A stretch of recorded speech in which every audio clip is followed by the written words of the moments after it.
देखते हैं इसमें आंसर कोई सही दे पा रहा है कि नहीं। इसमें सभी के आंसर्स गलत हैं, उसका रीजन अभी समझते हैं। एन ईवीएस टीचर यानी आप क्या हैं, एक एनवायरमेंटल स्टडीज यानी पर्यावरण अध्ययन के टीचर हैं, एनवायरमेंटल साइंसेस के नहीं, एनवायरमेंटल साइंसेस के नहीं। अगर आप केवीएस का सिलेबस देख रहे हैं तो वहां पे एनवायरमेंटल साइंस पूछा जा रहा है आपसे, यानी एक्स्ट्रा जितने भी क्वेश्चंस हैं साइंस से रिलेटेड वो भी पूछ लिए जाएंगे, डेप्थ में जाएगी बात। लेकिन जब आप सीटेट के लिए पढ़ते हैं तो एनवायरमेंटल स्टडीज है टॉपिक का नाम, यानी पर्यावरण अध्ययन है। 3rd to 5th तक एनवायरमेंटल स्टडीज ही होता है, साइंसेस फिर आगे की डिफिकल्टी लेवल पे जोड़ा जाता है। An EVS teacher has a student from Abu Dhabi. Abu Dhabi कहाँ है, यूएई में है, यूनाइटेड अरब एमिरेट्स में। इस पे चैप्टर है आपका एनसीईआरटी में, उसी से ये बात कही जा रही है। तो एक बच्चा है आपकी क्लास में जो आबू धाबी से ज्वाइन कर रहा है। The teacher has her online class scheduled at 10 AM। और टीचर की जो क्लास है वो ऑनलाइन क्लास है, इसीलिए आबू धाबी से बच्चा देख पा रहा है, ऐसा नहीं है कि दौड़ते हुए आएगा आबू धाबी से इंडिया में पढ़ने के लिए सुबह सुबह स्कूल में। What time will the student attend her online class from his home in Abu Dhabi? यानी बच्चे को किस समय अपने घर से तैयार होकर बैठ जाना है स्क्रीन के सामने अगर उसको इंडियन टाइम के अकॉर्डिंग आबू धाबी से क्लास लेनी है। बताइएगा बताइएगा बताइएगा, फटाफट से बताइएगा।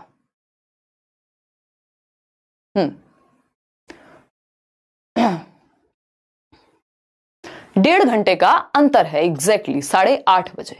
भाई आप अगर दुबई में रह रहे हैं, आप आबू धाबी में रह रहे हैं या यूएई की किसी भी कंट्री में रह रहे हैं, किसी भी जगह पर रह रहे हैं, तो क्या है 1.5 घंटा पीछे हैं वो आईएसटी यानी इंडियन स्टैंडर्ड टाइम जो है ये, इसके 1.5 घंटा पीछे हैं। तो इसका जो आंसर होना चाहिए था वो कायदे में बी होना चाहिए था, बट इन्होंने 8:30 कहीं लिखा नहीं है, क्योंकि 10 बजे में से हम 1.5 घंटा घटा देंगे तो सुबह के 8:30, तो हमारे यहाँ 10 बजे हैं तो वहां 8:30 बजे बच्चे को बैठना पड़ेगा, क्योंकि वहां के टाइम से 1.5 घंटा आगे है। ठीक है इतनी बात। अगर हम बात कर रहे हैं यहां पर, तो इन्होंने एक भी ऑप्शन सही नहीं दिया, तो इसमें फ्री के नंबर मिले हैं। जो आपकी ऑफिशियल आंसर की है वो कहती है 9 का मतलब होता है फ्री टू ऑल, यानी जो भी आपने उत्तर लगा दिया होगा फ्री के नंबर आपको मिल जाएंगे, क्योंकि इनकी गलती है, एक तरफ 7:30 लिख दिया है, दूसरी तरफ 7 लिख दिया है, 8:30 का ऑप्शन ही नहीं है। ठीक है ना, तो उस केस में आंसर जो है वो बी हो गया। सिंपल सरल सुंदर सी बात है ये। आगे बढ़ेंगे, और ये एनसीईआरटी में दिया हुआ है कि 1.5 घंटे आगे है समय, तो ये सब बातें हमें थोड़ी थोड़ी पता होनी चाहिए। इनडायरेक्टली पूछेगा तो हमें लगेगा पता नहीं कहां से आ गया क्वेश्चन, है ना।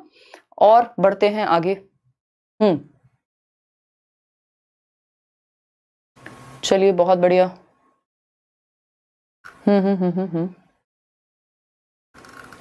चलिए चलिए, बहुत ही अच्छी खुशी की बात है कि आप जवाब दे पा रहे हैं। पोल में जवाब देना है, कमेंट्स को अवॉइड करके, क्योंकि अगर आप लाइव देख पा रहे हैं तो उससे आपको पता लगेगा कितने % लोग आप जैसे सही उत्तर दे रहे हैं। 54% लोग कह रहे हैं ए ऑप्शन। क्वेश्चन क्या है, which of the following is the least used type of cooking oil, यानी भारत में भोजन बनाने के लिए निम्नलिखित में से किस प्रकार के तेल का उपयोग सबसे कम होता है। सबसे कम, तो सबसे कम मस्टर्ड ऑयल, भरपूर सरसों के तेल का प्रयोग होता है हमारे देश में। नारियल का भी प्रयोग होता है बहुत अलग अलग जगह पे अगर हम देखते हैं, और ग्राउंडनट ऑयल मूंगफली का तेल।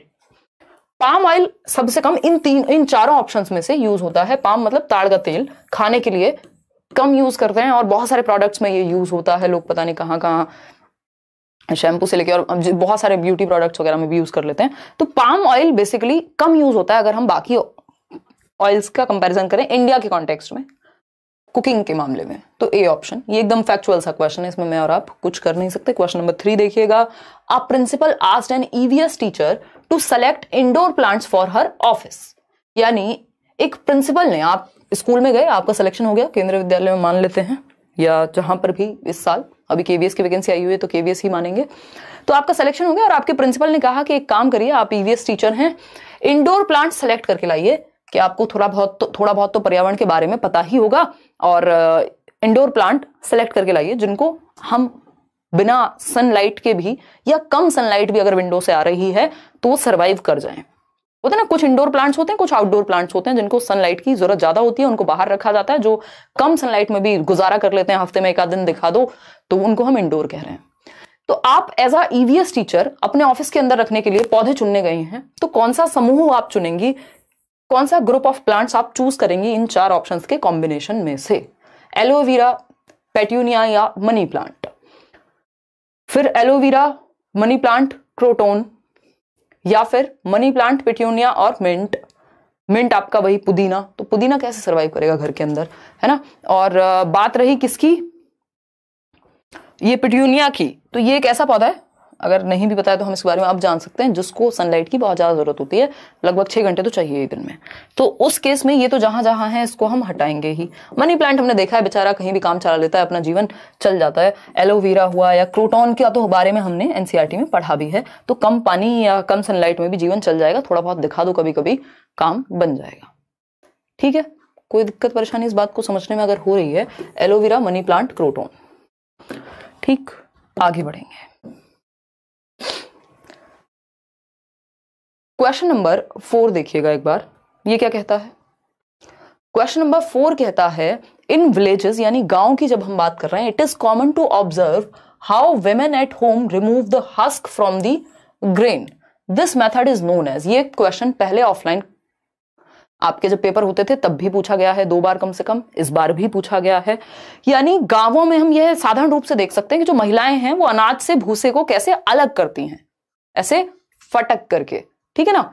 अगर किसी ने देखा है, कोई गांव के दर्शन किसी ने किए हैं, जो कि करने ही चाहिए अगर आप भारत में रहते हैं तो आपको ये बात थोड़ी बहुत आइडिया लग रही होगी कि इसको विनोइंग कहते हैं। ये सिंपल आंसर है इसका, निष्पादन या फटकना कहते हैं। झाड़ के ऐसे अलग करते हैं जब आप किससे, जो अनाज है और उसको भूसे से अलग कर रहे हैं। याद रखिएगा, अनाज है जिसको भूसे से अलग कर रहे हैं, ये विनोइंग है। हैंड पिकिंग तो हो गया, आप जैसे चावल में से गंदगी निकाल रहे हैं, वो हैंड पिकिंग है एक तरह से, कि आप हाथ से चुन रहे हैं। ठीक है, छानना, अगेन छान थोड़ी रहे हैं यहाँ पे आप फटक के निकाल रहे हैं। छानने में आप छन्नी का प्रयोग करते हैं। थ्रेशिंग हो गया वो जो आप जब आप फसल काट के लाए हैं, गेहूं मान लीजिए काट के लाए हैं, चावल काट के लाए हैं, उसको झाड़ झाड़ के ऐसे किसी चीज पर, तब आप थ्रेशिंग मतलब उस ग्रेन को साइड कर रहे हैं एक तरह से। बाद में उस ग्रेन में से हस्क को अलग निकाला जाएगा। जब आप उन रूट से निकाल रहे हैं जिन चीजों को, जब हम थ्रेशिंग का प्रयोग कर रहे हैं। अगर हम बात कर रहे हैं यहाँ पे विनोइंग की, तो ये आप देख पा रहे हैं एक अंकल हैं और जेंडर पैरिटी का यूज करते हुए हमने पहले अंकल को दिखाया है कि ये एक मेल है और क्या कर रहे हैं, भूसा अलग कर रहे हैं जो बीज है उससे, थ्रेशिंग के माध्यम से। ठीक, और यहाँ पे एक आंटी भी मिलेंगी आपको आगे। यहाँ पे आंटी हैं जो विनोइंग का प्रयोग कर रही हैं। किस चीज के लिए? भूसे को दाने से अलग करने के लिए। ये आप देख रहे हैं यहाँ दाने पड़े हुए हैं, एक तरफ भूसा होगा और जो भी इसमें से हस्क निकल जाएगा। और उससे पहले, जो इससे पहले की प्रक्रिया है वो थ्रेशिंग है, कि जब आप काट के लाए फसल को, फिर उसको मार मार के ये बीज अलग कर रहे हैं आप, फिर इसमें से भी भूसा अलग करेंगे तो ये विनोइंग हो जाएगा। तो ये सिंपल विनोइंग हो गया। इस पे क्वेश्चन आ जाता है कई बार, इसलिए हम थोड़ा सा इस पे ज्यादा जोर देंगे। क्वेश्चन नंबर 5 देखिएगा एक बार। The relationship between organisms where one organism benefits from the association while the other is harmed. Line ध्यान से पढ़िएगा क्योंकि ये क्वेश्चन कई बार घुमा करके पूछा गया है सीटेट में। इसके आसपास वाला क्वेश्चन, एग्जैक्ट ये नहीं है वो क्वेश्चन। तो जीवों में संबंध, जबकि एक जीव को साहचर्य से लाभ होता है और दूसरे को हानि होती है, यानी 2 ऑर्गेनिज्म है एक दूसरे के साथ रह रहे हैं, बट एक को लाभ है और एक को हानि है। तो एक के लिए ये चीज पॉजिटिव हो गई, एक के लिए नेगेटिव हो गई। यानी एक तो होस्ट है और एक है जो उस पर फीड कर रहा होगा। ऐसा एक क्वेश्चन आता है सिम्बायोटिक रिलेशनशिप का बगुला और भैंस के ऊपर, है ना, कि वो बगुला क्या है, उन दोनों का सिम्बायोटिक रिलेशनशिप है, दोनों के लिए अच्छा है। बगुला जो है, जो भी पैरासाइट्स वगैरह होते हैं उनको खा जाता है भैंस के ऊपर से, स्किन में से, और उसका भी पेट भर जाएगा और भैंस को भी आराम मिल जाएगा, या जो भी बफेलो है या जो भी एक इस तरह का एनिमल है। तो वो सिम्बायोटिक मतलब अच्छे हैं। तो ये सिम्बायोटिक आंख बंद करके नहीं लगा देना यहाँ, ये है क्योंकि यहां बात हो रही है एक ऑर्गेनिज्म को तो बेनिफिट मिल रहा है और दूसरे को हार्म हो रहा है। जैसे हमें अगर मच्छर काटे तो मच्छर के लिए तो बेनिफिट है भैया, खून पी के मोटा हो जाएगा, एकदम ताजा ताजा मच्छर आपने देखा होगा कभी। और गलती से अगर आप उसको मार दें तो वो दिखाता है कि आपका B positive group, blood group उसके अंदर भरा हुआ है ना। तो ये वो वाला रिलेशनशिप है, इसको पैरासाइटिसिज्म कहेंगे। पैरासाइटिसिज्म कहेंगे यानी परजीविता है ये, कि सामने वाले को हार्म हो रहा है लेकिन आपके मजे आ रहे हैं। ऐसे लोग भी होते हैं, इंसान भी होते हैं पैरासाइट्स जैसे, है ना, वो दूसरों का खून पी के खुश होते हैं, उनका जीवन दूसरों के खून से चलता है। तो म्यूचुअलिज्म, इसमें दोनों एक दूसरे का बेनिफिट कर रहे हैं या दोनों एक दूसरे के लिए जीवित रख पा रहे हैं एक दूसरे को। कंपटीशन तो फिर आपको पता ही है।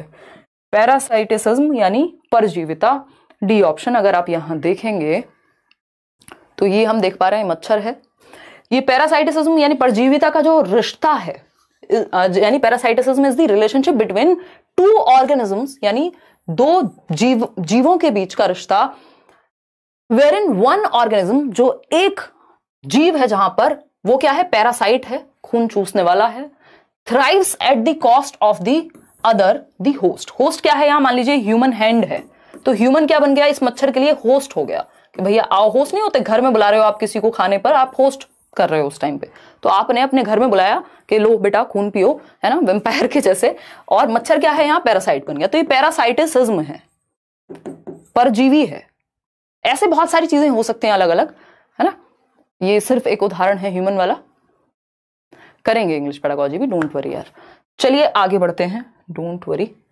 आगे एक और चीज है सिम्बायोटिक रिलेशनशिप की। तो ये पैरासाइटिसिज्म म्यूचुअल हो गया, दोनों का फायदा हो रहा हो। और अगर हम बात कर रहे हैं यहां पर, तो ये बगुला है और ये बफेलो है, इन दोनों का सिम्बायोटिक रिलेशनशिप है। ये भी याद रखना है, इस पे 2 बार क्वेश्चन आ चुका है, इस बार इसके आसपास का क्वेश्चन दे दिया। तो बाकी के ऑप्शंस भी हमें पढ़ने हैं। जब हम एक क्वेश्चन सॉल्व कर रहे हैं तो वही जो सही है उसी पे नहीं, बाकी ऑप्शंस के बारे में भी हमें थोड़ा थोड़ा पता होना चाहिए। कोई कह रहा है जैसे कि हमारे पड़ोसी होते हैं, हमारा खून पी के खुद खुश रहते हैं, और आप भी वैसे ही उनकी नजरों में होंगे, है ना। यही तो मजेदार है, ह्यूमन नेचर देख रहे हो, जो हर इंसान को लगता है उससे बेहतर कोई और नहीं है दुनिया में, है। चलो खैर, ये तो मैं मजाक कर रही हूँ, बिल्कुल सही बात है। क्वेश्चन नंबर 6, एंडेमिक स्पेसीज यानी विशेष क्षेत्रीय प्रजातियां। अब जिसने हिंदी में पढ़ा है इस क्वेश्चन को, तो ये अपने आप बता रहा है जवाब क्या है। विशेष क्षेत्रीय प्रजातियों का मतलब हो गया जो किसी विशेष क्षेत्र में रहती हो, सिंपल बात, नो बकवास, है ना। तो एंडेमिक स्पेसीज क्या है, रेयर हैं ये। वो तो भाई रेयर तो फिर एंडेंजर्ड हो जाती है ना, जो वैसे भी दुर्लभ है भाई, खत्म होती जा रही है। या रेयर मतलब कम पाई जाती हैं, इस तरह से कह सकते हैं। जरूरी नहीं खत्म ही हो रही हो, वो एंडेंजर्ड कहलाएंगी, जो खत्म होने की कगार पे हो। इंपोर्टेड स्पेसीज, कहीं और से आयात करके ले आए, अभी वो टाइगर वाइगर आए थे ना कहीं से। और species found in particular area, ये बात एकदम सही है। वो प्रजातियां जो किसी एक पर्टिकुलर एरिया में पाई जाती हैं, जैसे कंगारू एक टाइम पे ऑस्ट्रेलिया में ही मिलते थे, या अभी भी ऐसा ही होगा। तो हम ये कह सकते हैं कि ये एक पर्टिकुलर क्षेत्र में पाई जाती है। जैसे एक चीज है नील गाय, है ना, वो कहां पाई जाएगी, कुछ क्षेत्रों में पाई जाएगी, यूपी के या कहीं स्पेसिफिक रीजन्स में। तो जो विशेष क्षेत्र में पाई जाती हैं जो प्रजातियां, हर जगह नहीं मिलती, उनको हम क्या कह रहे हैं, एंडेमिक कह रहे हैं। आगे बढ़ेंगे, D option is the right answer. Endangered जो स्पीसीज हैं वो हैं जो भाई खत्म होने की कगार पे हैं, या अभी गायब भी हो चुके हैं कुछ। तो देखिएगा, अगर हम बात करते हैं डायनासोर के जैसे, देखिए वो तो लुप्त ही हो चुके हैं। क्वेश्चन नंबर 7 देखिएगा, विलुप्त। क्वेश्चन नंबर 7 है, which of the following is or are consequences of deforestation. इस तरह का क्वेश्चन भी पहले पूछा जा चुका है, यानी वनोन्मूलन या वनों को काटने से नुकसान क्या क्या है, या कॉन्सिक्वेंस क्या होंगे, प्रभाव क्या पड़ेगा यदि आप जंगलों को काटते रहेंगे, फॉरेस्ट को काटते रहेंगे। तो बताइएगा।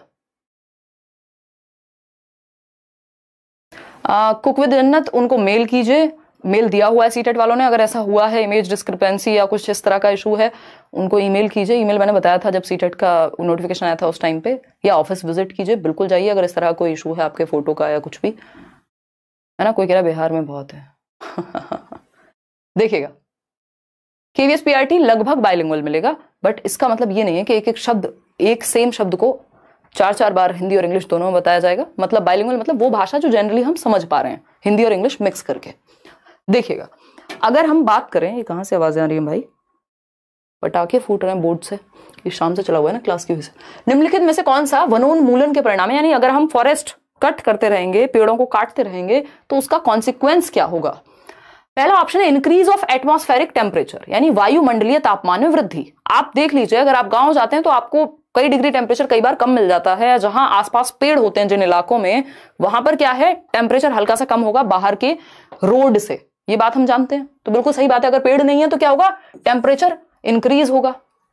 Increase in level of CO2, हमें पता है भाई पेड़ जो है वो ऑक्सीजन छोड़ते हैं एनवायरमेंट में और कार्बन डाइऑक्साइड का सेवन करते हैं और हमारे लिए ऑक्सीजन देते हैं। तो जब अगर पेड़ नहीं है तो CO2 का लेवल बढ़ता जाएगा, ये बात भी सही है। Increase of ground water level, भाई पेड़ के कटने से ग्राउंड वाटर कैसे बढ़ जाएगा, ये तो सेंसलेस बात हो गई, है ना। ग्राउंड वाटर तो कम होगा, तो ये भी गड़बड़ है। Increases chances of natural calamities such as flood and drought, यानी प्राकृतिक आपदाओं की जो चांसेस हैं वो बढ़ जाएंगे, बाढ़ और सूखा आएगा। भाई नेचर है, नेचर में पेड़ भी उतना ही हिस्सा है जितना आप, बल्कि आपसे ज्यादा जरूरी। तो A, B और D ये सही है, ये कॉन्सिक्वेंस सच में होंगे। C जो है वो कॉन्सिक्वेंस नहीं है, ग्राउंड वाटर बढ़ नहीं सकता, कम होगा। तो A, B, D हम देख रहे हैं, A, B, D ABD Villiers नहीं है, ये सिंपल ABD ऑप्शन है।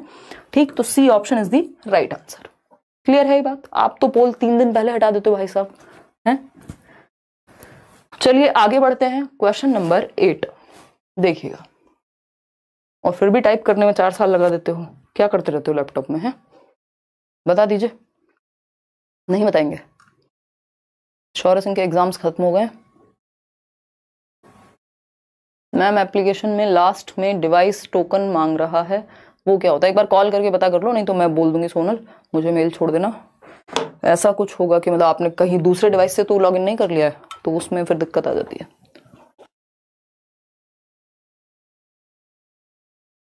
कोई कह रहा है यू आर निमोनिक क्वीन। अरे बस याद रहनी चाहिए आपको चीजें।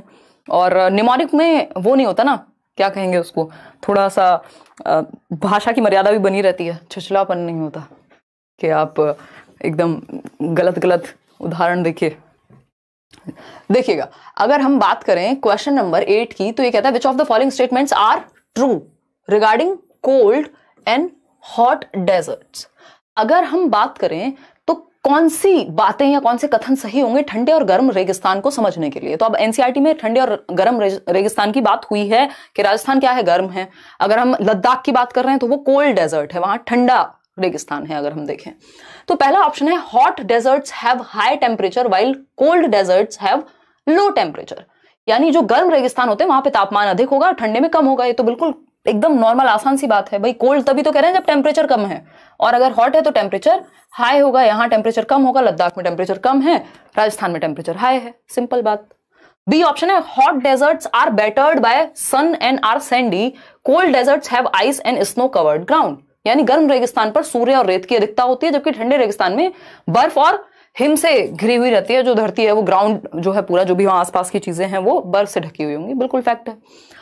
हॉट डेजर्ट्स आर रेड और orange while cold deserts are grey. ये भी हम देख सकते हैं, लद्दाख में क्या है, वो ग्रेइश शेड है वहां पे, ठीक कह सकते हैं। और रेगिस्तान बोल रहे हूँ राजस्थान में क्या होगा, वहां लाल रंग की रेत या ऑरेंज कलर की रेत आपको नजर आएगी। बात तो सही है। डी ऑप्शन है hot and cold deserts experience a significant sensational effect. यहां पर गर्म और ठंडे रेगिस्तान में ऋतु के उतार चढ़ाव के महत्वपूर्ण प्रभाव की अनुभूति की जा सकती है। बहुत ज्यादा चेंज नहीं होता, जो आपका ऋतुएं हैं बहुत ज्यादा नहीं बदलती। जैसे आप नॉर्मल एरिया में रह रहे हैं तो अभी बसंत ऋतु चल रही है ना, बारिश का मौसम है, कभी कभी ठंड है, कभी एक बहुत ही अलग अलग यहाँ पे ऋतुएं ज्यादा हैं। वहां कभी थोड़ी बहुत बारिश हुई तो हुई, नहीं तो लगभग एक जैसी स्थिति रहती है। ऋतुएं बहुत ज्यादा नहीं बदलती, हार्श हो जाता है वेदर, ठीक है ना।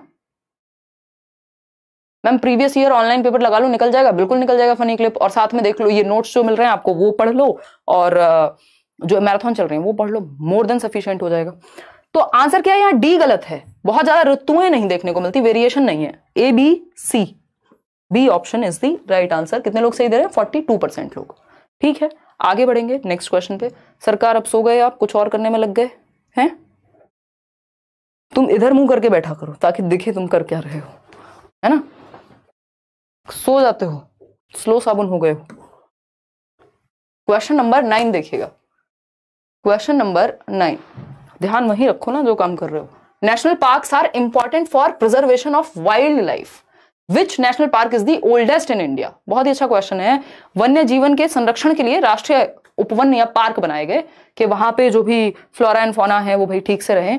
और अगर हम देख रहे हैं यहाँ पे नेशनल पार्क्स इंपॉर्टेंट है प्रिजर्वेशन ऑफ वाइल्ड लाइफ के लिए, स्पेशली वाइल्ड लाइफ। अगर यहाँ पे फ्लोरा को साइड भी कर दें तो हम कह रहे हैं कि वाइल्ड लाइफ के कंजर्वेशन के लिए कि इनको ना तो शिकार किया जाएगा इस एरिया में, ना इस तरह की चीजें होंगी।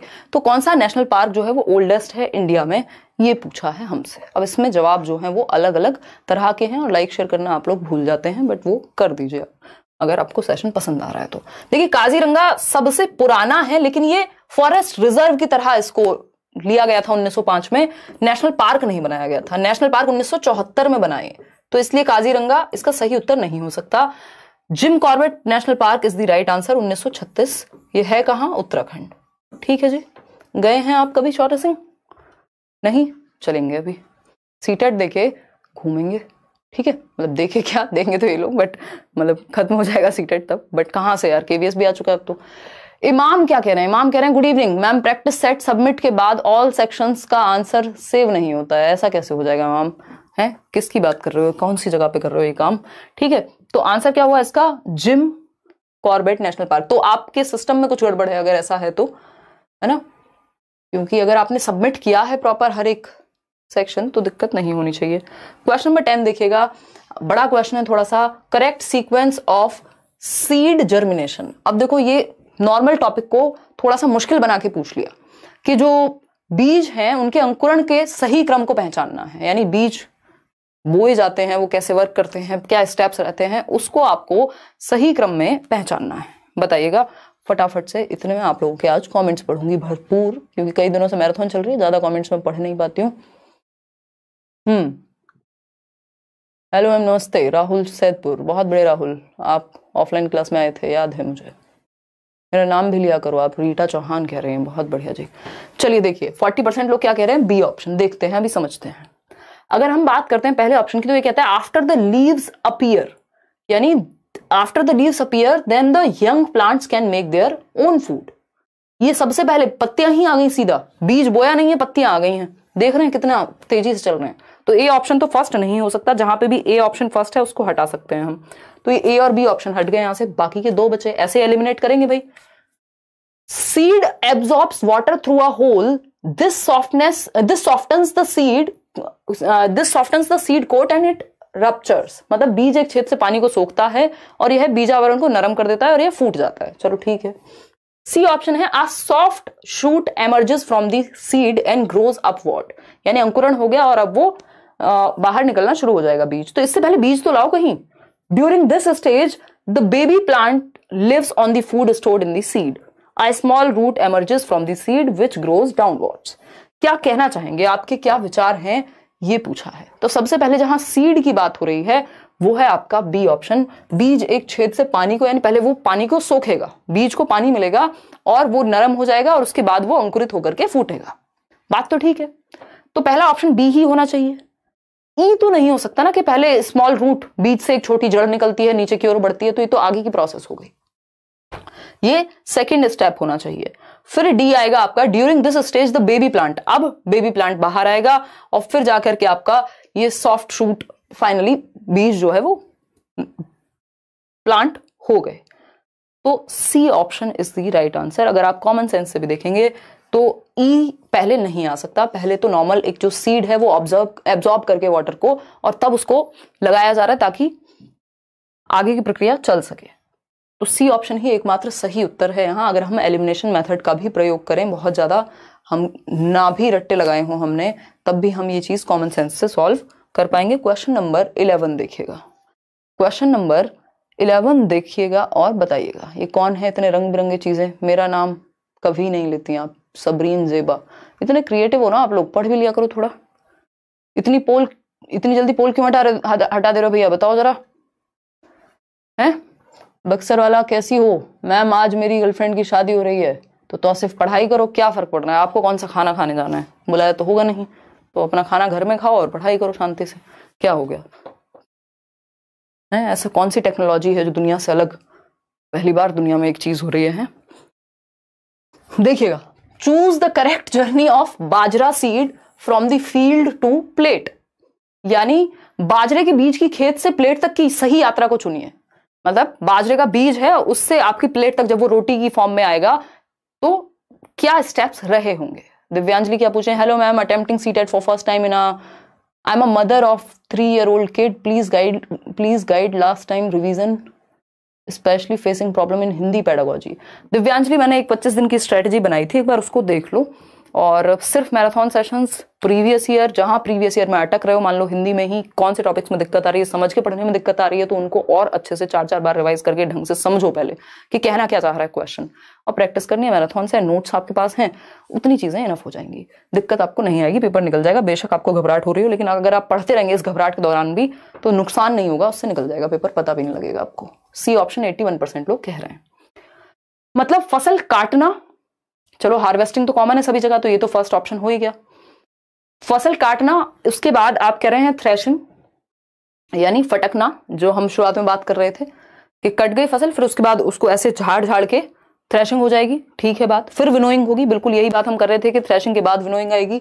थ्रेशिंग के बाद विनोइंग नहीं है ना, कहीं हार्वेस्टिंग है, थ्रेशिंग है, नीडिंग आ गई, सीधा आटा गूंथने लग जाओगे, मतलब अभी ना थ्रेशिंग की जरूरत पड़ी ना किसी और चीज की। इसके बाद विनोइंग आना था, विनोइंग बाद में होगी, पहले आटा गूंथ जाएगा, ये तो कैसी बात हो गई। हार्वेस्टिंग, विनोइंग ठीक है, ग्राइंडिंग सीधा पीसना शुरू कर दिया, मतलब ना थ्रेशिंग हुई, threshing, winnowing, grinding, kneading, rolling, roasting, यानी पहले फसल काटी गई, फिर थ्रेशिंग हुई, उसको मार मार के पीट पीट के क्या कर दिया गया, बीज को अलग कर दिया गया, और जो उसकी फसल थी, जो पीछे का भाग था, उसको अलग कर दिया गया, रूट्स को। अगर हम कह रहे हैं तो थ्रेशिंग हो गई, फिर फटक फटक करके क्या हुआ, बीज अलग और भूसा अलग, जो थोड़ा बहुत भूसा बचा हुआ था, जो बीज के अंदर, बीज के बाहर वाला कवर था, उसको हटा दिया। पीसेंगे फिर आप इसको, ठीक है, या चक्की पर दे करके आएंगे, फिर आटा गूंथा जाएगा, जब वापस आ जाएगा तो फिर रोटी बेली जाएगी, फिर रोटी सेकी जाएगी, ठीक है। अब ये स्टेप कभी नहीं भूलने हैं। C option is the right answer, ठीक है, तो C option is the right answer. ये इन्होंने उल्टा कर रखा है कि पहले रोलिंग कर लो, विनोइंग बाद में करो, पहले रोटी सेक लो, ऐसे थोड़ी होता है। अब ये क्वेश्चन भी रिपीटेड है, ऑफलाइन पेपर्स में भी आता था कि red data book keeps record of, यानी लाल आंकड़ों की पुस्तक। अब हिंदी में तो इन्होंने इतना खतरनाक ट्रांसलेशन किया है कि चक्कर आ जाए इंसान को, है। देखिएगा, मैथ्स की क्लास लगवा दो उदय सर से, प्लीज लगवा देंगे। ईवीएस के नोट्स दे दो ना यार, ये इतने बड़े बड़े सेशन लेकर के मेरी थोड़ी सी तबीयत ढीली हो गई है, तो मैं आज रात को बैठ करके कोशिश करूंगी कि ईवीएस का फाइनल कर दें आपके लिए। अगर हम बात करते हैं, और ईवीएस तो चलो बाइलिंगुअल मिलेगा, मैथ्स पेडागोजी आपको सिर्फ इंग्लिश में मिल पाएगी इस बार, अगली बार करेंगे उसका जुगाड़। Red data book keeps, red data book क्या करती है, एंडेंजर्ड स्पीसीज जो हैं उनको कवर करती है। एंडेंजर्ड प्लांट्स एंड एनिमल्स इसमें आते हैं, यानी लुप्त प्राय पौधे और जानवर जो हैं, जो लुप्त होते जा रहे हैं। रेड का मतलब ये ना भाई, ये रेड लाइट वाली बात है कि बिल्कुल, मतलब ये बहुत ही टेंशन वाली बात है कि ये चीजें अब लुप्त हो रही हैं, ये एनिमल्स हैं या ये प्लांट्स हैं जो लुप्त होते जा रहे हैं, विलुप्त होते जा रहे हैं, तो रेड डेटा बुक में इसका रिकॉर्ड रखा जाता है। ये एक सिंपल सा क्वेश्चन है, आई थिंक एनसीईआरटी में भी कहीं गिवन है। सिर्फ एनिमल्स के बारे में या उन सब के बारे में बात नहीं हो रही कि जो प्रेजेंट हैं, जो गायब हो रहे हैं उनकी बात हो रही है। ये आपका एनसीईआरटी में गिवन है। नेहरू इंस्टीट्यूट ऑफ माउंटेनियरिंग कहाँ है, वो जो आपका बछेंद्री पाल वाला चैप्टर है उसमें बात हुई है। कहां पर सिचुएटेड है नेहरू इंस्टीट्यूट ऑफ माउंटेनियरिंग, बताइए फटाफट से। मैम प्लीज ऑल पीडीएफ भेज दो, and ma'am all PDF without answer चाहिए मैम, लास्ट में आंसर या साइड में रखिएगा तब भी चलेगा, प्लीज आंसर पे ही ध्यान जाता है मैम। आई अंडरस्टैंड अमोल, अब आगे से ऐसा कर देंगे, अगली बार से आंसर लास्ट में दे देंगे। है पीडीएफ कौन से वाली अभी देनी है, क्वेश्चंस की पेंडिंग है क्या, दे देंगे, काहे घबराते हैं सरकार, कर देंगे। चलिए इसी बात पर समझते हैं क्या कहानी है। हमारे पड़ोसी हमसे नेटफ्लिक्स मांग रहे हैं, बच्चे, जरा जरा से बच्चों को नेटफ्लिक्स देखना है। हमने नेटफ्लिक्स लिया ही इसलिए है ताकि हम बांट सकें। Nehru institute of, but class के बीच में नेटफ्लिक्स कैसे दे दें बताओ आप। ए ऑप्शन है 46% लोग। नेहरू इंस्टीट्यूट ऑफ माउंटेनियरिंग कहाँ स्थित है, उत्तरकाशी में, दार्जिलिंग में, धर्मशाला या ऊटी, बताइए। घूमने का मन किया ये सब जगहें पढ़ के किसी का, नहीं किया ना, करना भी नहीं चाहिए, पेपर है। ये उत्तरकाशी यानी उत्तराखंड में सिचुएटेड है। आई थिंक एक बार ये आप चेक भी कर लीजिएगा, 1936 के आसपास ये शायद बना होगा, ईयर एक बार में कंफर्म नहीं है, बट ये उत्तरकाशी में है पक्का पक्का, ये लिखा भी हुआ है आपकी बुक में एनसीईआरटी अगर आप पढ़ेंगे तो। और उत्तराखंड, यानी अगर उत्तराखंड लिखा होता तब हम उसके साथ चले जाते, ठीक। A option is the right answer. तो कैसे पहाड़ चढ़े जाएंगे वो यहां सिखाया जाएगा। क्वेश्चन नंबर 14 देखिएगा। क्वेश्चन नंबर 14 बहुत ही प्यारा क्वेश्चन है, मैप से एक क्वेश्चन है, जो कि मैप से कई क्वेश्चन आते ही हैं। जवाब दीजिएगा, जवाब फटाफट से जवाब दीजिएगा। अरे सर इतने स्लो साबुन कैसे हो गए हैं, थक जाते हैं क्या, आइसक्रीम खिलाएं आपको। दीदी आपने सीडीपी सारी थ्योरी करा दी ना। हाँ रूपा, अभी पेडागोजी वाला पार्ट उसमें रह गया, जैसे एनईपी, जैसे आरटीई, जैसे एनसीएफ, इस तरह की 2-3 चीज, इंक्लूसिव एजुकेशन, सीसीई। तो अभी एक सेशन बड़ा सा कल लगेगा जिसमें हम डिस्कशन करेंगे। थियरीज सारी हो चुकी हैं जो जरूरी हैं। इसके अलावा एक मेमोरी का इस बार हल्का सा क्वेश्चन आ गया था, शॉर्ट टर्म मेमोरी, और एक टाइप्स ऑफ प्ले, ये मैं आपको इन बिटवीन किसी दिन क्वेश्चंस के साथ करा दूंगी। आज बहुत गलत हो रहे हैं। हाँ सौम्या, ये सेट थोड़ा सा मुश्किल है, इसीलिए हम इस सेट को डिस्कस कर रहे हैं। 22,000 लोग जुड़े हुए हमारे साथ, सिर्फ 12,000 लोगों ने लाइक किया, क्या चाहता है? हमको सब ध्यान रखना होता है, कौन लाइक किए हैं कौन नहीं किए हैं। देखिए, identify which one of the following states have sea on one side, यानी भारत के राज्य हैं मैप पर, अगर आप उनको मानचित्र पर देखते हैं तो किस राज्य की जो सीमा है उसके एक तट पे समुद्र है। एक तट की बात हो रही है। गुजरात, हाँ पता है हमें समुद्र है। महाराष्ट्र, हाँ पता है समुद्र है। गोवा, बिल्कुल पता है, आप जाते ही इसलिए, गोवा के प्लान आप बनाते ही इसलिए समुद्र मिलेगा। कर्नाटका, सोच लो, मिल सकता है। Kerala, Tamil Nadu, Andhra Pradesh, waste Bengal, Andaman and Nicobar. अरे यार, अंडमान एंड निकोबार तो आइलैंड है अपने आप में, वो तो चारों तरफ से भी घिरा हुआ है। फिर यहां पे बात हो रही है एक साइड की, ये नहीं है कि पानी के अंदर ही कौन बैठा हुआ है। अंडमान एंड निकोबार चलोगे ब्रो? जनवरी में नहीं जा पाएंगे, कोशिश करेंगे। चलो, हमारा अंडमान एंड निकोबार का प्लान जमानों से बन रहा है, पापा बनाया करते थे, अब हम उसको फॉलो नहीं कर पा रहे हैं, आज तक भी जा ही नहीं पा रहे हैं। जाएंगे बट अगर हम बात करें, हमारी फैमिली ट्रिप अटकी हुई है अंडमान निकोबार की। बी ऑप्शन है गुजरात, महाराष्ट्र, गोवा, कर्नाटका, केरला, तमिलनाडु, आंध्र प्रदेश, वेस्ट बंगाल एंड उड़ीसा। फटाफट से बताइए। गुजरात यस है, महाराष्ट्र यस है, गोवा यस है, कर्नाटका भी चलेगा, केरला भी चलेगा, तमिलनाडु भी चलेगा, आंध्र प्रदेश भी चलेगा, वेस्ट बंगाल एंड उड़ीसा भी चलेगा। तो क्या यही सही उत्तर माने? चलिए देख लेते हैं। सी ऑप्शन है गुजरात, मध्य प्रदेश, गोवा, कर्नाटका, केरला, तमिलनाडु, आंध्र प्रदेश, वेस्ट बंगाल एंड उड़ीसा। देखिए, मध्य प्रदेश में अगर समुद्र आ गया तो फिर तो क्या ही कहने हैं, तो ये तो हट गया। डी ऑप्शन है गुजरात, मध्य प्रदेश। अगेन मध्य प्रदेश और समुद्र का क्या मतलब है? समुद्र को किसी तट पे नहीं है मध्य प्रदेश, ठीक है। बी ऑप्शन, मध्य प्रदेश भी ऐसी, मध्य प्रदेश वाले भी ऐसे दुखी हैं जैसे दिल्ली वाले, उनको भी गोवा गुजरात ही जाना पड़ रहा है समुद्र देखने। तो गुजरात, महाराष्ट्र, गोवा, कर्नाटक, केरला, तमिलनाडु, आंध्र प्रदेश, कितने राज्य इन्होंने दे दिए? 1 2 3 4 5 6 7 8 और 9। और इन्हीं 9 को अब हम मैप पर देखेंगे। फटाफट से देखते हैं। अगर आप यहां देखेंगे, अब हटा दो, पूल बैठे क्यों हो ब्रो? क्या हो गया तुम्हारे प्रेजेंस ऑफ माइंड को? ज्यादा पढ़ाई कर लियो एग्जाम्स में। देखिए, अगर हम यहां बात करें, यही 9 स्टेट्स हम देख सकते हैं। गुजरात समुद्र है भाई, अरेबियन सी है। महाराष्ट्र, गुजरात, महाराष्ट्र। अगर हम बात कर रहे हैं किसकी? थर्ड, गोवा की, ठीक है, अरेबियन सी है इनके सबके साइड में, क्योंकि वेस्ट में अरेबियन सी होगा, वेस्टर्न स्टेट्स में। ईस्टर्न स्टेट्स में आपकी बे ऑफ बंगाल यानी बंगाल की खाड़ी हो जाएगी, सिंपल बात है। नीचे इंडियन ओशियन होगा, ठीक। गोवा हो गया, Karnataka 4th, Tamil Nadu 5th, Kerala 6th, ठीक। इधर 7th पुदुचेरी, आंध्र प्रदेश, ओडिशा, वेस्ट बंगाल, ठीक है। इसको हटा भी दें तो 9 के 9 ये स्टेट्स हमें मिल जाएंगे। मध्य प्रदेश यहां कहीं है, जिसको ये कह रहे थे कि भैया एमपी के तो आसपास भी पानी देखने को नजर नहीं आ रहा। तो ये मैप हमें मल्टीपल टाइम्स देखते रहना है, क्योंकि पेपर में क्वेश्चन आता ही आता है। आगे बढ़ेंगे, समझेंगे क्या कहानी है। देखेंगे एक बार क्वेश्चन नंबर 5 क्या कहता है। देखिएगा क्वेश्चन नंबर 5, पढ़िएगा, थोड़े से बड़े बड़े क्वेश्चंस हैं बट आप जवाब दे पाएंगे, हमें पूरा विश्वास है। भाई इतनी देर पहले तक ऐसे थोड़ी होता है शौर्य, ध्यान ही नहीं बाबू, गलत बात नहीं। तो टिपिकल है ना क्वेश्चन? हाँ पूजा, आज के क्वेश्चंस टिपिकल हैं ऑफ कोर्स। मतलब 10 घंटे पहले तुमको बता दिए थे कि भाई कमाल करते हो आज।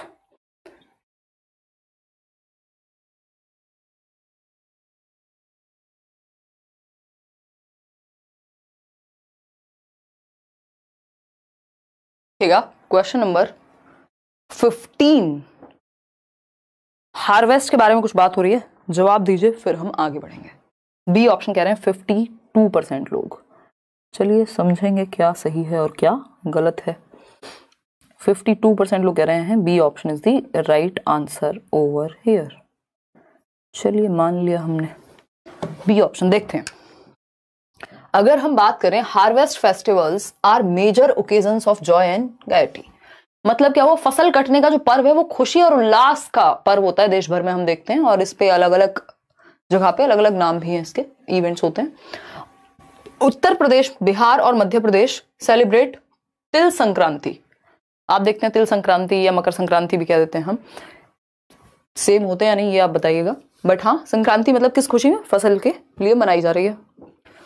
फिर है बी ऑप्शन, ये कटने की खुशी में, मकर संक्रांति पे तो नहीं कटती खैर। बी ऑप्शन है Jharkhand celebrates Pongal and Tamil Nadu celebrates Nabanna, पता नहीं, सोचिए।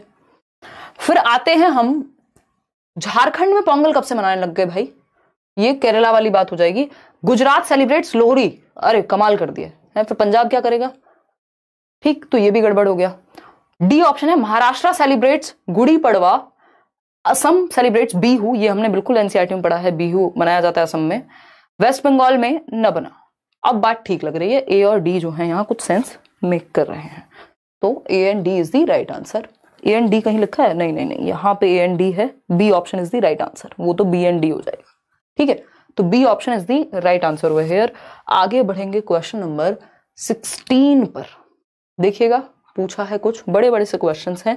क्वेश्चन नंबर 16 है, mister Lokesh was talking about landfills and their effect on environment, यानी लोकेश है, मिस्टर लोकेश टीचर होंगे, भूमि भरण और उसके प्रभाव के विषय में, यानी लैंडफिल्स जो है आसपास आप देखते हैं ना, कूड़े के पूरे पूरे ढेर लगे हुए हैं शहरों में, और इसका क्या इफेक्ट होता है एनवायरमेंट में, उसके बारे में बात कर रहे हैं। He asked students to visit the nearby landfill area and prepare a case study report. This activity is important as it. तो कहा गया भाई जहां पे भी आपको लग रहा है लैंडफिल्स हैं, कूड़े कचरे के ढेर लगे हुए हैं आसपास, कहीं पे भी आपको ऐसी जगह दिख रही है जहां पे इकट्ठा किया जाता है, तो एक बार देख करके आओ और एनवायरमेंट पे इसका क्या प्रभाव पड़ेगा ये बताइए। पहला ऑप्शन है, helps students discover cause effect relationship, helps students to know the landfill site in an area.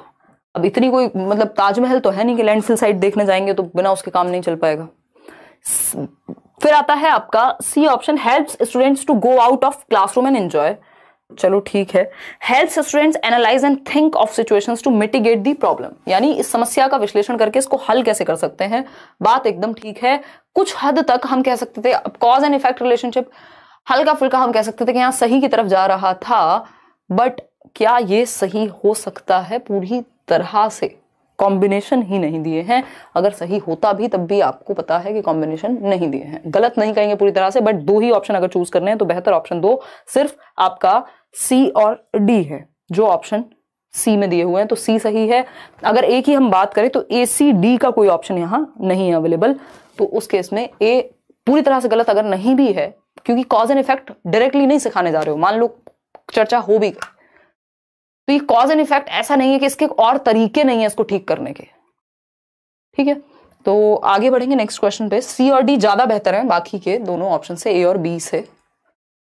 देखिएगा क्वेश्चन नंबर 17, इस तरह की एक्टिविटीज में ऑफकोर्स बच्चे को आसपास के एरिया में जाने को मिलेगा तो वो एंजॉय तो करेंगे ही, और ईवीएस में तो जाने को मिलना भी चाहिए बाहर, तो इसलिए वो सही था। गुरमीत क्या कह रही है, मैम 3 मंथ से तैयारी कर रही हूँ, पीवाईक्यू में 120 से ज्यादा नहीं आ रहा है, कैसे इंक्रीज करूँ, सब कंफ्यूजिंग हो रहा है मैम, सजेस्ट।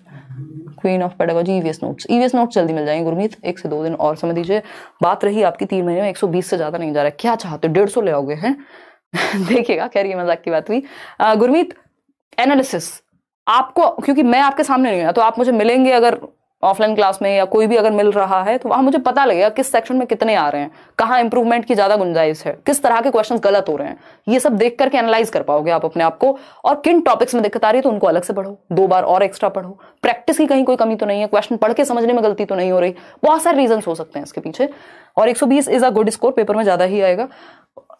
देखिए 17 क्वेश्चन नंबर 17 की अगर हम बात करें, students are asked to prepare models related to environmental problems and solutions and participate in a national exhibition. This is a good way to engage students as, यानी विद्यार्थियों को पर्यावरण समस्याओं तथा उनके समाधान संबंधित मॉडल बनाने और राष्ट्रीय प्रदर्शनी में भाग लेने के लिए कहा जाता है। भाई एक काम करो, एनवायरमेंट से रिलेटेड मॉडल्स बना करके लाओ, और जो प्रॉब्लम्स चल रही हैं एनवायरमेंट में, मान लीजिए लैंडफिल की एक समस्या है तो उसका सॉल्यूशन क्या हो सकता है, इस तरह की चीजें एक नेशनल एग्जीबिशन, एक नुमाइश, एक प्रदर्शनी लगाई जाएगी, वहां दिखाएंगे। कह रहे ठीक है, क्या होगा इससे, बच्चों का क्या फायदा होगा, गुड वे में एक तो एंगेज हो रहे हैं, तो model making keeps students busy and engaged, तो बिजी और एंगेज्ड के लिए तो डांस कराओ, गाने गवाओ, कुछ भी कर लो, यही कराने की क्या जरूरत थी, तो ये तो बेस्ट ऑप्शन तो नहीं हो सकता है। बी ऑप्शन है मॉडल मेकिंग, अगर हमको ये मान लो 4 ऑप्शंस में से 2 चूज करने होते तो फिर भी हम इसको पॉजिटिव कह देते, जैसे हमने लास्ट क्वेश्चन में किया था, लेकिन क्योंकि एक चूज करना है तो जो बेस्ट होगा वही चूज करेंगे, फिर नॉर्मल वाले से काम नहीं चल पाएगा। समझ पा रहे हो या नहीं, ईवीएस के नोट्स दे देंगे, 60 में 60 ले आना एग्जाम पिलर, आप एग्जाम फिलिक कह रहे हैं आपसे पढ़ के आ जाएंगे 50 नंबर, केवीएस में बता दीजिए, 60 में से 40 में से पूछ रहे हो क्या? 50 आ जाएंगे। 3 ईयर से पढ़ रही हूँ, उर्दू में दिक्कत है 110। अच्छा, सब्जेक्ट चेंज करके देख लेते अगर ज्यादा थी तो दिक्कत। आदर्श क्या कह रहे हैं? ईवीएस एंड मैथ्स का नोट एग्जाम के बाद मिलेगा इन हिंदी? नहीं, ईवीएस का तो आदर्श हिंदी में एग्जाम से पहले ही मिल जाएगा, मैथ्स का हिंदी में नहीं मिलेगा, वो अगले एग्जाम में मिलेगा, इंग्लिश में मिल जाएगा, है ना। अब देखो, इनको सार्केस्टिक होना है, मजाक भी हम सही करेंगे। देखिएगा, अगर हम बात करें, एग्जाम आएगा अभी 16 तारीख से एग्जाम होगा, एक हफ्ता पहले दे देंगे, देखेंगे कितना पढ़ेंगे। सी ऑप्शन 93% लोग। Model making using expensive material, indigenous material use करना, याद रखिएगा। जो बेटर ऑप्शन है वो क्या है? इंडिजीनियस, यानी जो घरेलू या जो आसानी से अवेलेबल हो चीजें, या वेस्ट मटेरियल वगैरह का यूज करके, जो थोड़ा सा सस्ता भी पड़े, एनवायरमेंट के लिए भी अच्छा हो। सी ऑप्शन है मॉडल मेकिंग एक्सपेंसिव नहीं, model making develop critical thinking of students, बिल्कुल, क्योंकि उनको प्रॉब्लम सॉल्व करनी है ना, एनवायरमेंट में क्या क्या प्रॉब्लम है उस पर मॉडल बना के लाएंगे, कोई सॉल्यूशन निकाल करके लाएंगे, कोई मशीन जैसा कुछ बनाएगा। सी ऑप्शन बिल्कुल सही है। मॉडल मेकिंग से क्या होगा? मोनोटोनी ब्रेक हो जाएगी, तो उसके लिए तो आप गाने गवा लीजिए। मोनोटोनी यानी जो नीरसता है उसी को दूर करना है, तो बहुत एक्टिविटीज हैं, सीधा मॉडल ही क्यों? तो सी ऑप्शन बेटर था।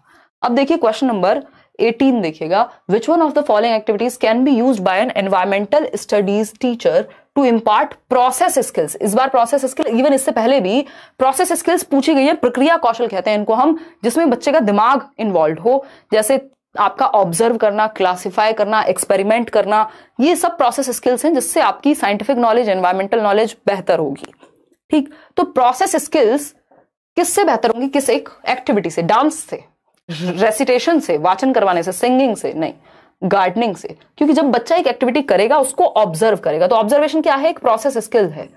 5-6 प्रोसेस स्किल्स हैं, ये मैं कराऊंगी पेडागोजी मैराथन में, तो मतलब ईवीएस वाली।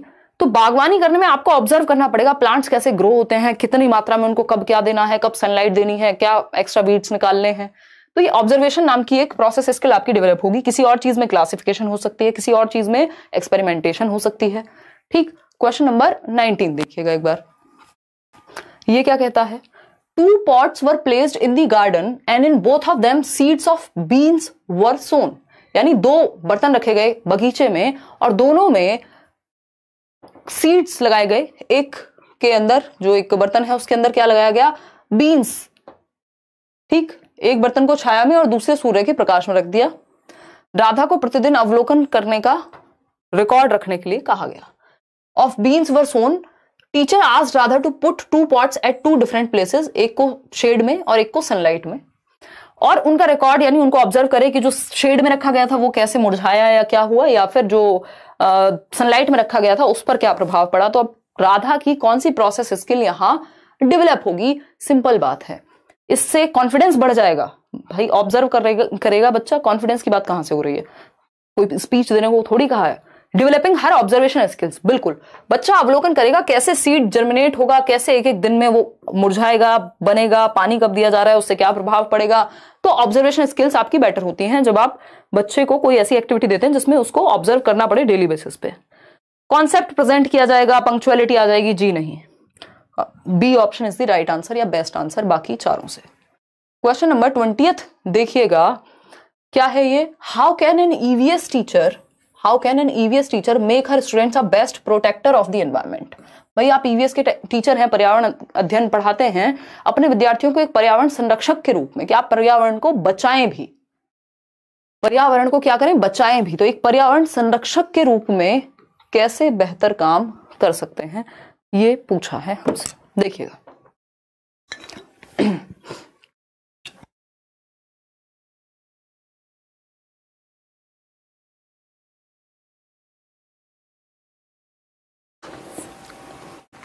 देखिएगा, अगर हम बात कर रहे हैं यहां पर, तो क्वेश्चन नंबर 20 क्या कहता है? एक पर्यावरण अध्यापक है, क्या करेंगे? अब एनवायरमेंट के प्रति बच्चे प्रोटेक्ट करें उसको। Asking them to reuse, recycle and recycle the products, चलो ठीक है।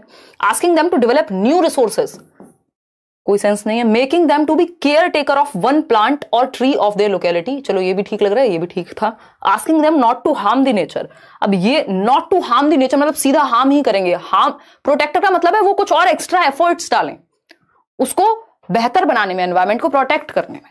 तो हानि ना पहुंचाने को तो पूरी दुनिया कहती है, कहता कौन है कि हानि पहुंचाओ? तो इससे तो वो प्रोटेक्टर नहीं बन जाएंगे, ज्ञान से प्रोटेक्टर नहीं बनेंगे जब तक उनको कोई एक्टिविटी करने को नहीं दी जाएगी। पहला ऑप्शन है जब आप उनको कहते हैं रीयूज करो, रिसाइकल करो प्रोडक्ट्स को, तो सारे बच्चे रिसाइकल कर ले। मान लो बिस्लरी की बॉटल लाए खरीद के, अब उसको रिसाइकल भी खुद ही कर लें। भाई उसको रीयूज तो चलो कर भी सकते हैं, रिसाइकल बच्चा कैसे करेगा सारी चीजें? लेकिन ठीक है कुछ हद तक, लेकिन इन सबसे बेहतर है जब आपने बच्चे को कहा कि एक प्लांट लो और उसका ध्यान रखो, making them to be care taker of one plant और ट्री ऑफ देयर लोकेलिटी। यानी आसपास कोई एक पौधा है घर के बाहर या पार्क में या आसपास की किसी जो भी सराउंडिंग है, एक पौधे को गोद ले लो, यानी उसको कहो ये मेरा बच्चा है, आज से इसका मैं ध्यान रखूंगा, उसको पानी दो, उसमें अगर कोई एक्स्ट्रा घास है उसको हटाओ। मतलब वो अपने आप रिस्पॉन्सिबल फील करने लगेगा, उसके अंदर वो केयर का भाव अपने आप डेवलप होगा जब वो ये एक्टिविटी खुद से करेगा। तो ये बेस्ट ऑप्शन है कि बच्चे से आप रियल लाइफ एक्टिविटी करा रहे हो। C option is the right answer. Question number 21 देखिएगा, 9 क्वेश्चन और हैं इसके बाद। क्वेश्चन नंबर 21 कहता है which one of the following is or are achieved through inquiry based learning.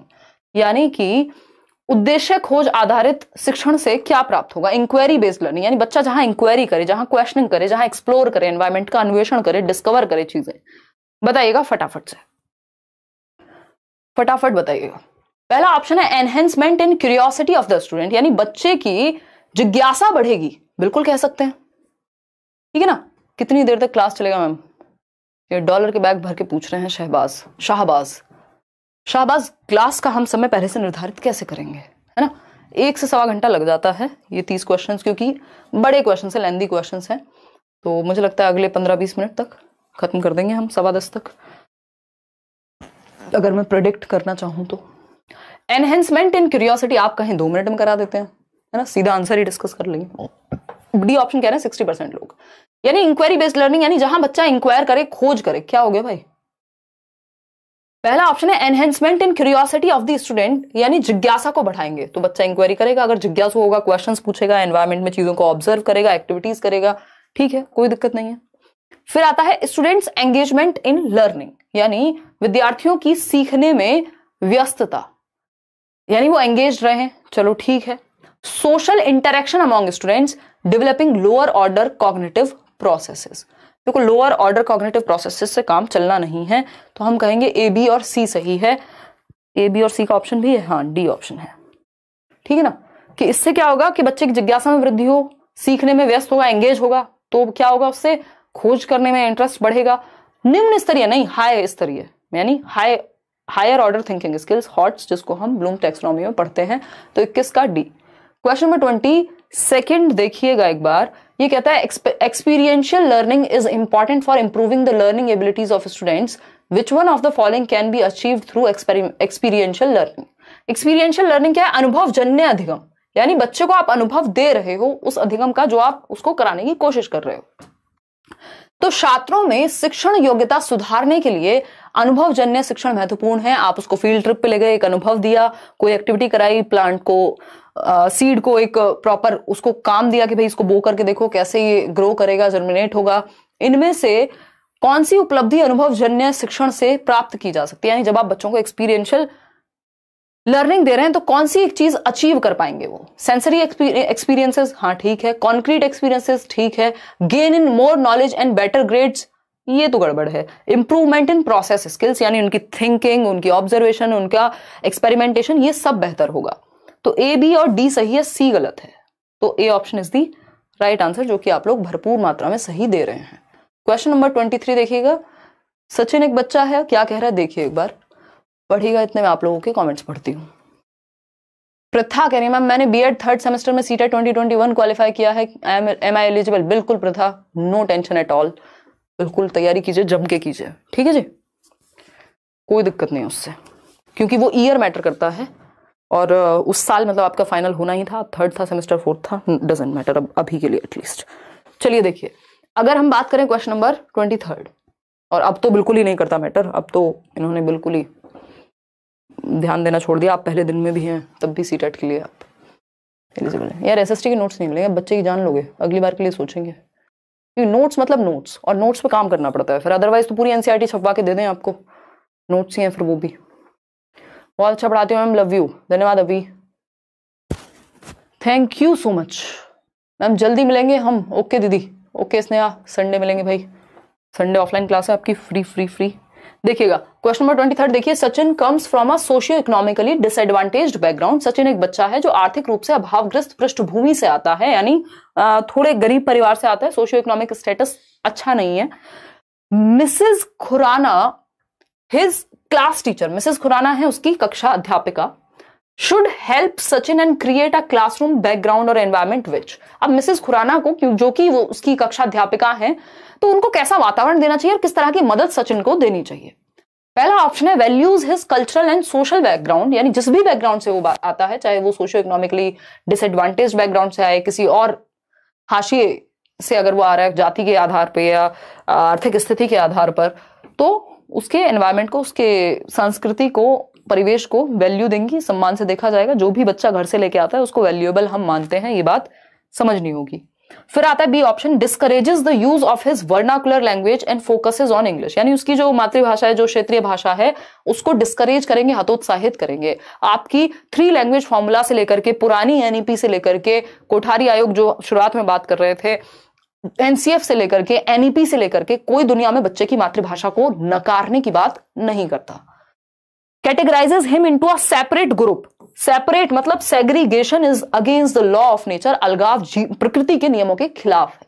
तो सेपरेट तो आप बच्चे को कर ही नहीं सकते, अलग थलग तो आप बच्चे को कर ही नहीं सकते। डी ऑप्शन है teaches him etiquettes and manners which she feels he lacks, यानी उसे वे शिष्टाचार और आदतें सिखाएंगी कि बेटा चम्मच और कांटे से खाते हैं स्कूल में, तो तुम कैसे हाथ से खा सकते हो, और व्हाटएवर। ठीक, एटिकेट सिखाएंगी मैडम उसको आते ही। पहले भैया उसको कंफर्टेबल तो हो जाने दो एनवायरनमेंट में, और किसने कहा जो आप एटिकेट सिखा रहे हो वही फाइनल है दुनिया में। तो teachers him etiquettes and manners which she feels he lacks, मतलब वो एक पर्टिकुलर संस्कृति या समाज से आ रहा है, तो वो जो भी है उसके पास सब खराब है, ये हम नहीं करते। बच्चे के बैकग्राउंड को नेगेटिव नहीं दर्शाते, ये बाद में सीख जाएगा समय और एनवायरनमेंट के साथ जो चीजें सीखनी होंगी। तो values his cultural and social background, और सिर्फ उसी को क्यों, फिर तो एटिकेट्स तो हम सबको भी सिखा सकते हैं।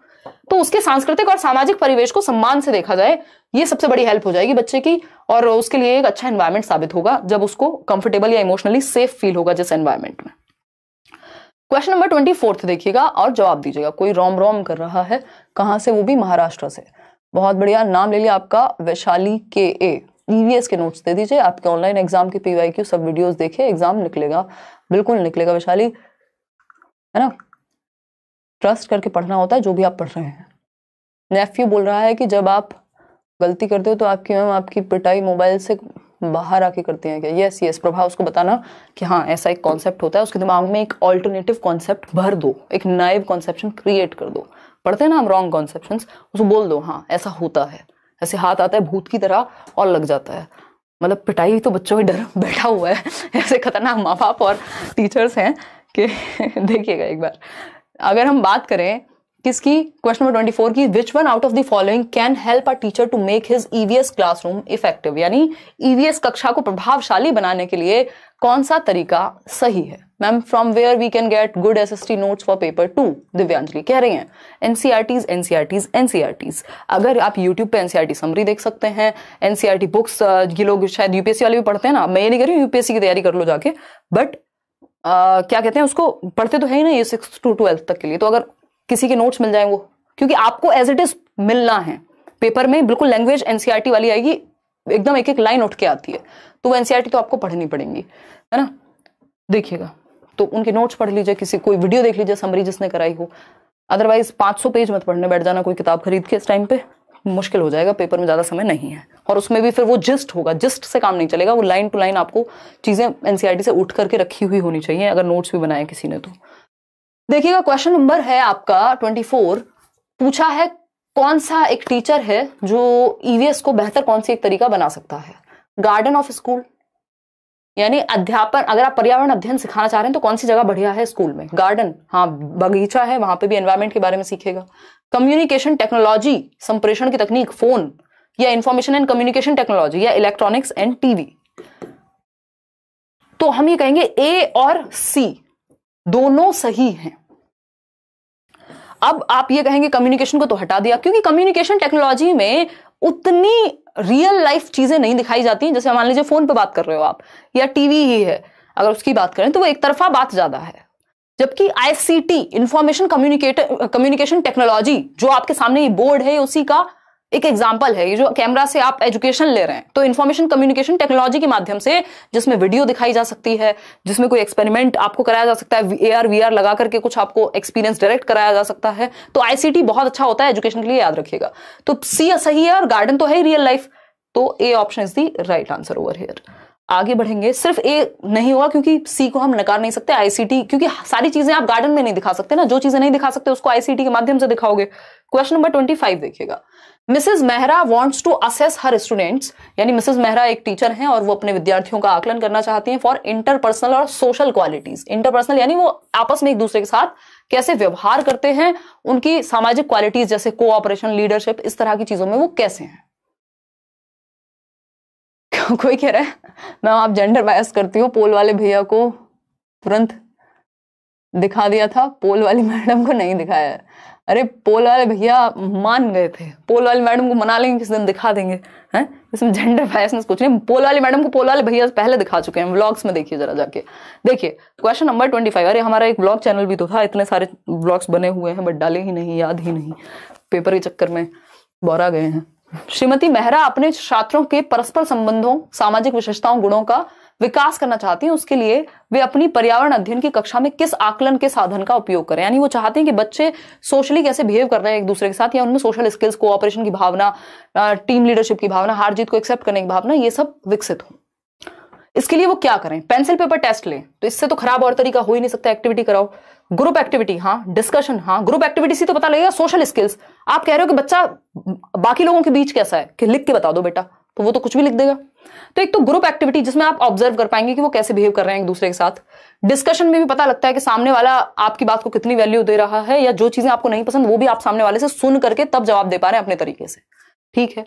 ओरल क्वेश्चंस में अगेन वो फिर बहुत ही पैसिविटी आ गई इन दोनों में, ए में और डी में, तो बी और सी ही सही है। बी और सी का ऑप्शन है कहीं, yes, A option is the right answer. आगे बढ़ेंगे, क्वेश्चन नंबर 26 देखिएगा। Question number 26। Environmental studies teacher mister Mehta always carries map of India in his class because, यानी ईवीएस के एक टीचर हैं मिस्टर मेहता, और वो मैप जो है मानचित्र भारत का लेकर के घूमते रहते हैं इधर से उधर क्लास में, क्योंकि ईवीएस के टीचर ने कभी भी जरूरत पड़ सकती है किसी भी स्टेट के बारे में कुछ भी बताने के बारे में, कोई भी पोजीशन, कोई भी जगह लोकेट करने की जरूरत पड़ सकती है। बात तो ठीक है, नहीं है? कल क्लास टाइम लेते हो? अच्छा, टीचर बुआ, अरे वाह, बहुत बढ़िया अमृता, बहुत ही बढ़िया। देखिएगा सी ऑप्शन 95% लोग कह रहे हैं कि मिस्टर मेहता मैप लेके जा रहे हैं, इसका फायदा क्या है? Maps are well drawn and students like them, मानचित्र अच्छे प्रकार से बने होते हैं और बच्चों को पसंद होते हैं। पूछ रहे हैं भैया फायदा क्या है, ये कह रहे हैं पसंद होते हैं। पसंद तो बहुत कुछ है बच्चों को, सब ले जाएं। Students enjoy looking at maps, और भी तरीके हैं। Maps help students to understand relative positions of places and directions, ठीक है। Students stay quiet and attentive, ये सारे तरीके उतने बेहतर नहीं है जितना सी ऑप्शन है, क्योंकि इससे बच्चों को बहुत कुछ सीखने को मिल रहा है और मैप का यूज पता लगेगा। मैप का यूज क्या है? मानचित्र छात्रों को स्थान और दिशाओं की स्थिति समझाने के लिए, जैसे हमने अभी मैप का यूज किया था बीच में, तो उससे पता लगेगा कि अच्छा गुजरात है तो इधर यहाँ पे आपका अरेबियन सी है, तो वो, या जो मध्य प्रदेश है वहां पर पानी की बाउंड्री नहीं है, तो ये रिलेटिव पोजीशन, कौन सा स्टेट किसके पास है, कहां पे क्या है, ये डायरेक्शंस के लिए मैप का यूज किया जाता है। C option. क्वेश्चन नंबर 27 देखिएगा। मिस्टर अर्जुन कुछ कह रहे हैं, समझिए इनकी बात को। Mr Arjun often asks interesting questions in the EVS class regarding what students saw while they were walking down the playground after games class. By this Mr Arjun is assessing students, यानी मिस्टर अर्जुन जो है एक टीचर हैं और वो class में कुछ कुछ पूछते रहते हैं। ऐसी चीज अभी क्या पूछ रहे हैं वो कि पर्यावरण अध्ययन की कक्षा में विद्यार्थियों से जब वो खेल के मैदान से लौटते हुए उन्होंने क्या देखा आसपास, ये पूछ रहे हैं। इससे बच्चों की कौन सी स्किल को मिस्टर अर्जुन आकलन कर पाएंगे, असेस कर पाएंगे कि बेटा जब तुम ग्राउंड से लौट रहे थे तो तुमने आसपास क्या देखा। अब जिस बच्चे की ऑब्जर्वेशन स्किल अच्छी होगी, मैं आपको कहती भी हूं कई बार, कई लोग होते हैं आसपास की दुनिया का उन्हें पता ही नहीं होता, वो बस चल रहे हैं। उनके घर के बराबर में भी अगर कोई एक बड़ा सा बोर्ड है, कोई स्कूल है, उसका भी नहीं पता उन्होंने ध्यान ही नहीं दिया कभी। ऑब्जर्वेशन जीरो, लोग कहां क्या कर रहे हैं कुछ नहीं, मतलब ऑब्जर्व जीरो करते हैं, वो अपनी दुनिया में रहते हैं। हो सकता है अच्छा हो भाई, बट एटलीस्ट ऑब्जर्वेशन से बुरा कुछ नहीं होता, फायदा ही होता है ऑब्जर्वेशन से। तो ऑब्जर्वेशन स्किल्स बेहतर होंगी अगर जिन्होंने ऑब्जर्व किया होगा, जिन बच्चों ने, वो बता देंगे अच्छा ये चीजें थी, वहां पे प्लांट्स थे, ये हो रहा था, वो एक्टिविटी हो रही थी। तो वो कितने ध्यान से ऑब्जर्व कर पाता है बच्चा, इसका पता लगेगा। ये एक प्रोसेस स्किल का पार्ट है, जरूरी है। पहले ऑब्जर्व किया होगा, बाकी सारी चीजें तो तभी आएंगी ना। क्वेश्चन नंबर 28 देखिएगा। Question number 28, which one of the following is not a good method of EVS education at primary level. यानी प्राथमिक स्तर के लिए कौन सी विधि पर्यावरण अध्ययन शिक्षण के लिए अच्छी नहीं है।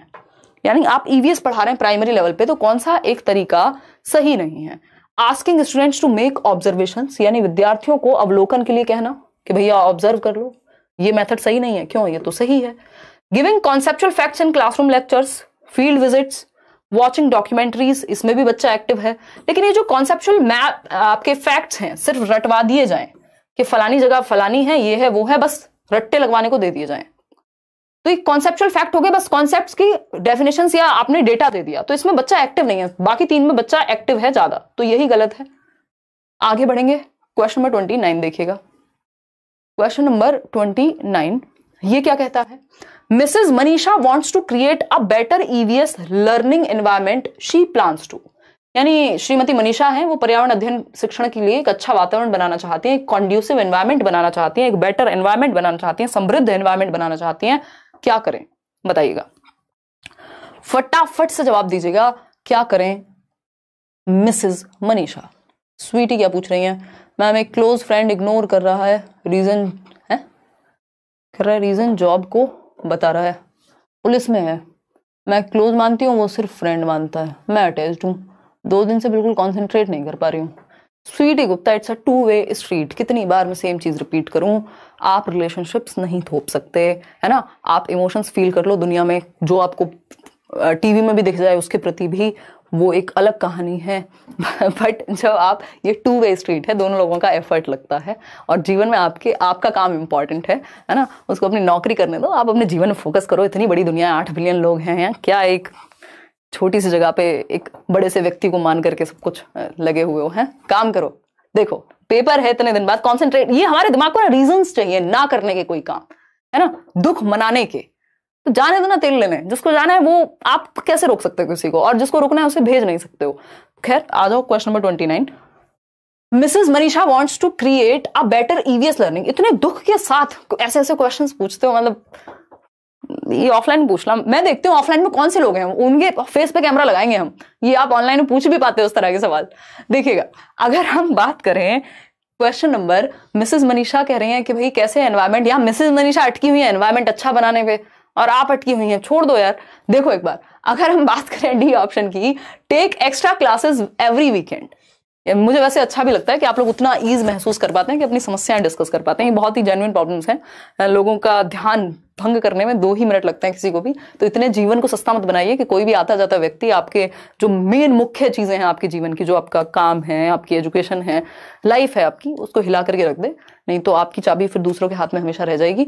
देखिएगा, खैर take extra classes every weekend, यानी अतिरिक्त, और ये अटैचमेंट ठीक हो जाता है यार, डिटैच कर दो, कुछ टाइम हो जाएगा ठीक। अब मैं ज्ञान देने लगी हूँ क्योंकि मुझे दिख रहा है आपने इतने सीरियसली क्वेश्चन पूछा है ना। डिस्टेंस से सब ठीक हो जाता है, छोड़ दो। Take extra classes every weekend, हर एक वीकेंड पे एक्स्ट्रा क्लासेस लेके। इससे एनवायरनमेंट कैसे ठीक होगा, नोट्स दे करके एनवायरनमेंट कैसे ठीक होगा, make them cram the notes, रट्टे लगवा करके नहीं।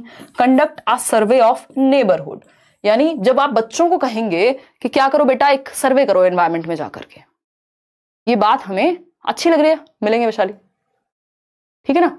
अब समझते हैं, तो बेटर ईवीएस लर्निंग एनवायरनमेंट कैसे बनेगा, जब बच्चों को एक्चुअल वर्ल्ड में जाने का मौका मिलेगा, तो उनके लिए ईवीएस सीखना सबसे बढ़िया कहां होगा, दुनिया में जाकर के, फील्ड ट्रिप या जो भी उनके आसपास एक्टिविटी हो सकती है। लास्ट क्वेश्चन है आज के लिए। इस क्वेश्चन में मनीषा टीचर का नाम था, कोई कह रहा है मनीष मेरा नाम खराब कर रही है टीचर हैं। चलिए देखिएगा, अगर हम बात करें हॉर्मोन्स का चक्कर बाबू भैया, अच्छा नहीं, इतने भी प्रैक्टिकल नहीं हो जाना जीवन में कि बिल्कुल मतलब फिर आप बाकी सारी चीजों को नेग्लेक्ट कर दें कि हाँ इस वजह से हो रहा है, ऐसा नहीं होता ना। देखिएगा, मेरा पीजी में ancient history, culture and archaeology paper है, केवीएस पीजीटी का फॉर्म फिल कर सकते हैं क्या। उसमें उन्होंने सब्जेक्ट कॉम्बिनेशन क्या मांगा, एक बार वो सिलेबस वाली फाइल पढ़नी पड़ेगी नीतीश कुमार आपको, क्योंकि आपका एक बहुत ही स्पेसिफिक सा सब्जेक्ट है। तो ऐसे बिल्कुल नहीं बताया जा सकता। अर्पिता घोष कह रहे हैं दीदी लव यू, मैं वेस्ट बंगाल से हूँ, 11 तारीख मेरा एग्जाम है, आशीर्वाद दीजिए मैम आग लगा पाऊँ। अर्पिता आग नहीं लगा देनी है, मेटाफोरिकली लगानी है, वैसे नहीं लगानी है, लिटरली। और बिल्कुल यार मैं 11 तारीख से पहले आपको ईवीएस और मैथ्स पूरी कोशिश करूंगी दोनों के नोट्स दे दूं, क्योंकि बाकी सब्जेक्ट्स की मैराथन क्लासेस तो अभी नहीं हो पाएंगी, मैंने कोशिश की बट लंबे चल रहे हैं डिस्कशंस। देखिएगा क्वेश्चन नंबर 30 देखिएगा, ईवीएस और हिंदी इंग्लिश और सीडीपी के नोट्स में दे चुकी हूं, तो उनको जरूर पढ़ लीजिएगा। बाकी ऑल द बेस्ट, बढ़िया करेंगे आप। EVS follows the approach of, पर्यावरण अध्ययन किस तरह के उपागम का अनुसरण करता है, अप्रोच को या किस वे को फॉलो करता है? Social constructivism, associationism, behaviourism, observational learning. देखियो इन सबसे बेहतर है सोशल कंस्ट्रक्टिविज्म। आपको पता है आपका पूरा सिलेबस एनसीएफ किस पे, रचनावाद पर बेस्ड है, और ईवीएस मतलब जो आसपास दुनिया में हो रहा है, इसलिए सोशल कंस्ट्रक्टिविज्म ग्रुप में सिखाइए, एक दूसरे का सहयोग करके सीखें, वाइगॉस्की वाली अप्रोच। ठीक है, तो A option is the right answer. इसमें डी कौन कह रहा है भाई? डी कौन कह रहा है इसमें, बता दो एक बार। बहुत सारे लर्नर्स डी कह रहे हैं। मान लें कि आपकी बात, आंख बंद करके मान लें, आप जो कहें हम वो मान लें। बहुत ही बढ़िया, एक मिनट, कुछ क्वेश्चंस हैं वो देख लेती हूँ, फिर आएंगे। अभी किसी क्वेश्चन में कोई डाउट हो, कोई दिक्कत हो, कोई परेशानी हो तो आप बता सकते हैं। देखो ऑब्जर्वेशनल लर्निंग का मतलब यहाँ ये नहीं कि ऑब्जर्व करके सीखना, उससे बेहतर है कि आप कंस्ट्रक्ट कर रहे हैं। ये ऑब्जर्वेशनल लर्निंग बेंड्यूरा वाली थियरी है, ये ऑब्जर्वेशनल लर्निंग ये नहीं है, प्रोसेस स्किल नहीं कह रहे, समझ पा रहे हो? ठीक है अर्पिता, तो आउट ऑफ 30 कितने क्वेश्चंस आपके ठीक हुए? छोटी सी इंफॉर्मेशन और मुझे